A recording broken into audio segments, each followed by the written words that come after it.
Good morning.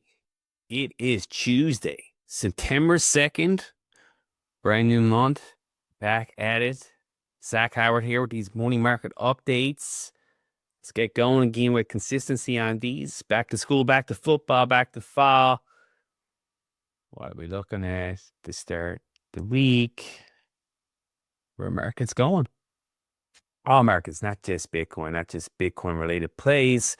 My focus with these morning market updates is on global macro and as it relates to all markets, they're all intertwined in how they relate, particularly bond markets and currency markets relate over to other assets like commodities.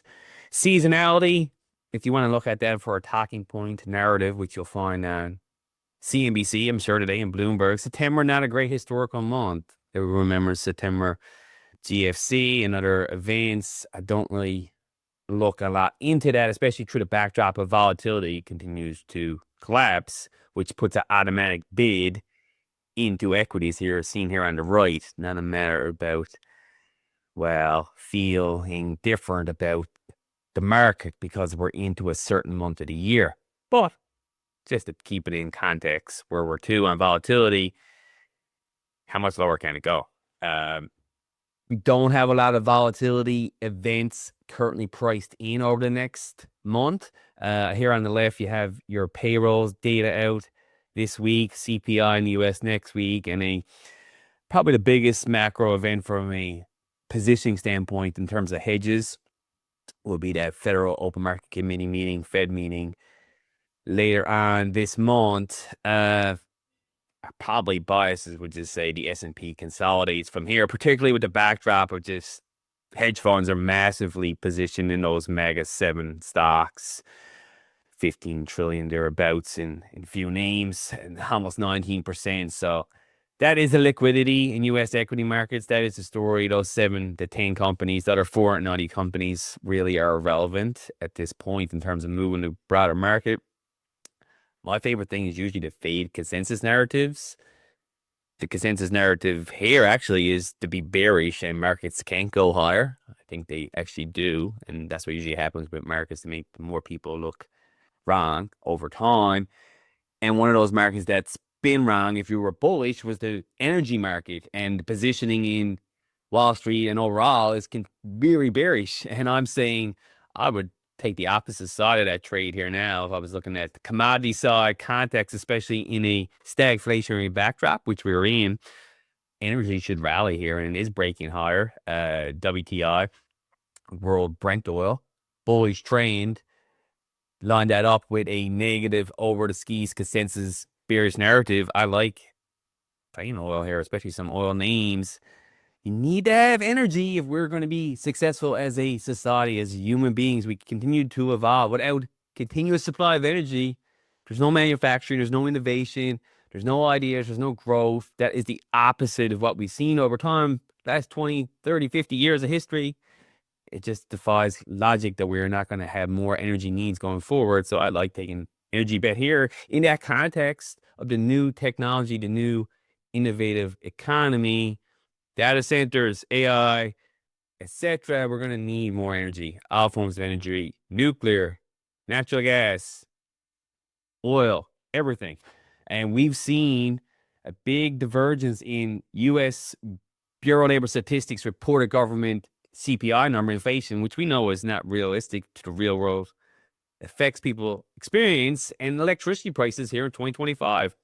Blue line, electricity prices month over month versus the amber orange line of CPI. Massive increase. Front running energy is something you can't escape in terms of your electricity needs, whether you're a super millionaire or just blue collar trying to get by. You're going to be affected by energy and electricity prices. So there's more demand for electricity because of the new technology, the new economy. Not building it fast enough. We can't get supply on to keep up with demand. Bureaucracy, red tape, environmental, etc. slows down a lot of these projects. Peak electricity prices, 19 cents per kilowatt. That's massive. 5.5% versus 2.7%. 7%. That's a leading indicator where CPI is going to go. It's going to push everything else higher in that backdrop. in 2026 and beyond, I believe. So September, to me, the real macro story is the bonfire that has sparked in Europe. Talking about this for a while on the channel. Seen it in Japan. We're going to see it in Canada too.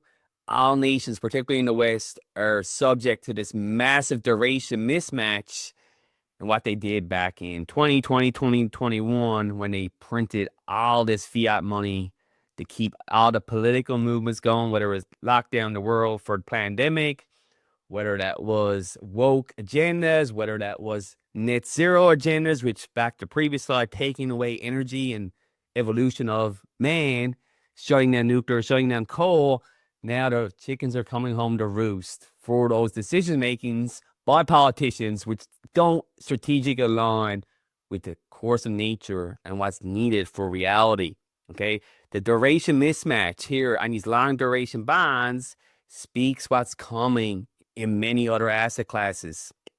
Really, it's a product of the fiat debasement over time. The longer that duration mismatch is on a bond versus the reality of where inflation is going and potential cash flows, this is where asset prices, particularly fiat capital, is trapped in these government bonds, which are instruments of wealth compensation by governments, because they're basically guaranteeing you that you will have less money than you're giving the government up front 30 years in the future. Why would you do that trade unless you were forced to? It doesn't make a lot of sense. But these longer duration bonds, they're more receptive to the value of them falling as interest rates rise. We see here on this chart. So the UK is front and center of this current escalation in rising yields. Potentially, this is what gold could be saying. You're looking for a narrative. Gold making all-time highs here again. To start the week, to end last week, along with silver approaching $41 an ounce. Are they sniffing out that the UK is going to be the first of the G20 nations to enact yield curve control, like the Bank of Japan, like the government of Japan, with all its fiat monetary debt, okay? Back in 2020, 2021, the UK government issued about 170 billion pounds, I believe it was, in that 30-year tenor in those bonds.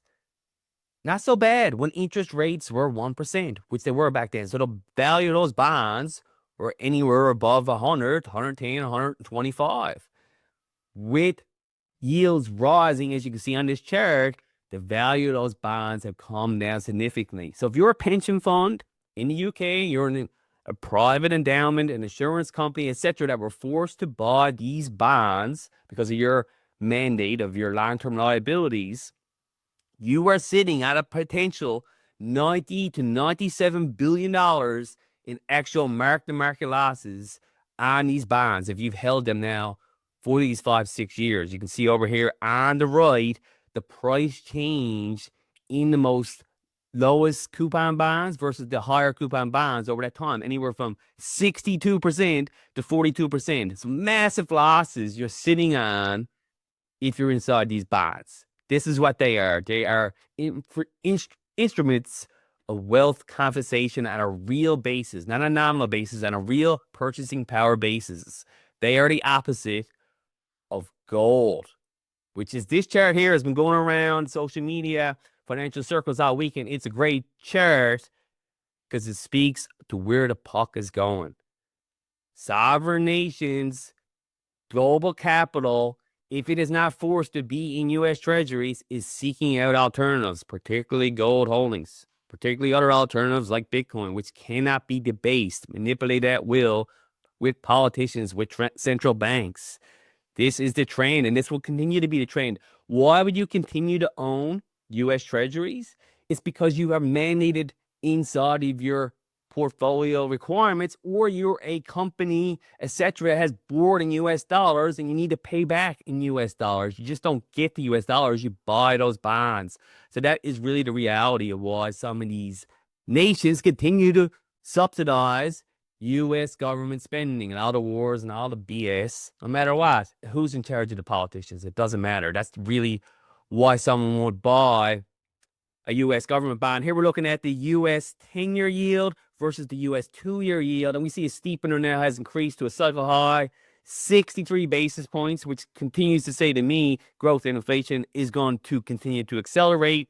Positive from that standpoint in the backdrop of debasement. Stagflation biases, though, continue to manifest when you're looking at gold going higher, silver going higher, oil breaking higher, along with those bond yields. Over here on the right, this is my notebook. Every morning I do price risk ranges from what we're looking in global assets, whether that's bond yields, commodities, volatility, individual mega cap stocks down here, etc. Blue being bullish, red being bearish trends. What do I see?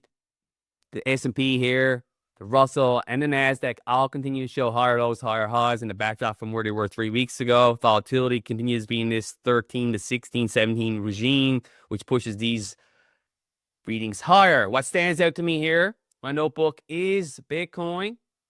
It is one of the commodities outside natural gas that hasn't continued with a bullish trend. Bitcoin, to me, is a commodity. It usually should outperform in a stagflationary environment.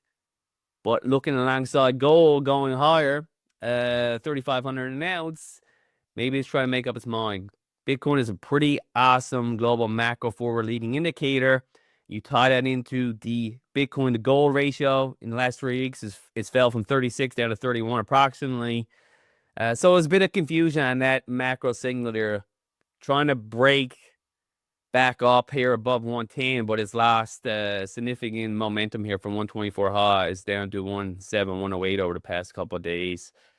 So I'm going to look to Bitcoin alongside the yields, alongside the commodities, a signal of where we're really going with this macro regime and the goalpost forward. That's what I got for you today. Have a good one.